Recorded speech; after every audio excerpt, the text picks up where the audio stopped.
Takjil merupakan jajanan khas yang menjadi ikon berbuka puasa di bulan Ramadan.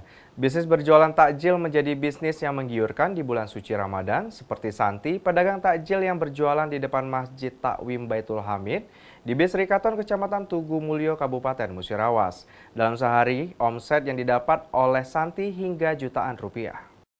Takjil merupakan jajanan khas yang menjadi ikon berbuka puasa di bulan Ramadan.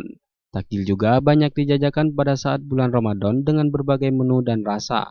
Banyak pedagang takjil yang menjajakan aneka ragam takjil di bulan Ramadan, seperti di Pasar Bisri Katon di Kecamatan Tugu Mulyo, Kabupaten Musirawas, menjadi rekomendasi bagi orang-orang yang ingin mencari sajian untuk berbuka puasa.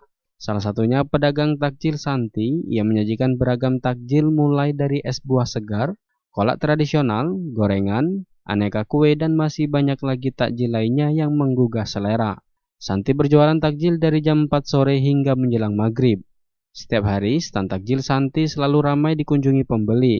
Pedagang takjil Santi mengatakan masyarakat yang mengunjungi untuk mencari takjil selalu ramai. Dalam seharinya mampu meraup omset hingga 2 juta rupiah. Di sini jualan apa nih, Bu? Jualan takjil. Takjil, Bu, ya? Iya.